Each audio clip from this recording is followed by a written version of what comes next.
It is.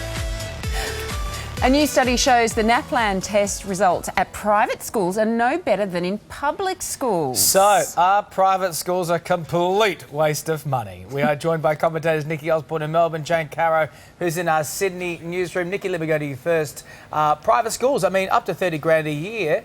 Why bother when results like the NAPLAN are no different? Well, there's the old adage, it's not what you know, it's who you know. And I think aside from religious beliefs, I think that has a tremendous bearing on why parents send their children to private schools. I mean, you know, it may be an outdated way of viewing it, but it's, in a way, it's the way parents keep their children away from the riffraff. It's controversial to say that, but there are particular areas where parents would say, oh, I wouldn't send my kid to that state school because you don't know what their parents are up to. But, I mean, primary school, it's a long time. It's 7 years that you're spending and your children are spending with these kids and their parents. So, in a way, going to private school is the way parents can maintain their social network. But Nikki, what the who you're going to be spending the time with courtside. Sorry, Sonia. I was just going to say, the study actually points out the complete opposite. It's saying that the results in private schools for primary school children are no better than those at public schools. Jane, let's go to you.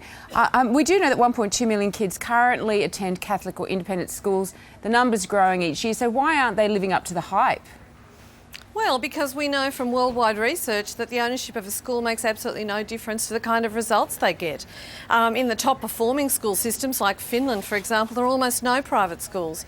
All the kids mix in together, riff-raff or otherwise, and as a parent who sent her children to public schools from kindergarten to year 12, maybe I'm a parent of riff-raff, I don't know, but I think public schools are fantastic schools, and I think an awful lot of people are paying an awful lot of money that they can ill afford, and at the end of their child's school life they might like to look around at some of the kids, their kids' peers who went to public schools, and I'll be damned if they could pick the difference.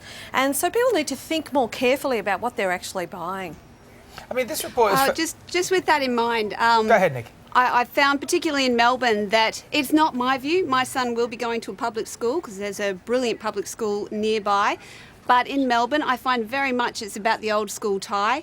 And you may find that the parents of the children your children are going to school with may be the future employer of your child, because for some reason in Melbourne, what school you go to resonates with everybody. I don't know why, but that's something I found in Melbourne. There is something in that, though, Jane, isn't there? There is, you know, I mean, I've noticed here from being from Adelaide and living in Sydney, there is an old boys network in some of these schools. I'm assuming there's the same in some girls' schools as well. Is that something that's appealing to some parents? I mean, that's where they want to spend their money, so the kid might get, you know, further ahead in business quicker. It may not be just about the results. Well, possibly, but I think that that's rapidly changing, because I think a great many employers are realising that some of these kids have a bit of a sense of entitlement, and they think the fact that they went to a certain school somehow gives them extra merit, which of course it certainly does not. And I think if we're a society that promotes people simply because of the old school tie and where people went to school, then we're going to be in deep trouble competing with the rest of the world, who much more equitably educate their talent than we do.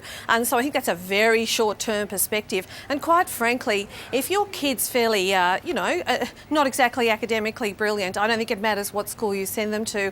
It's not going to make a difference to their prospects in the end. And if your kid is academically brilliant, equally it doesn't matter what school you send your kids to. They're going to do well and they're going to get ahead, and that's the way the world should work. Ladies, we've got to go, but thank you both for your time this morning, Jane Caro and Pleasure. Nikki Osborne. Keep telling us what you think on our Facebook and our Twitter feed about this. Private schools, are they all they're cracked up to be?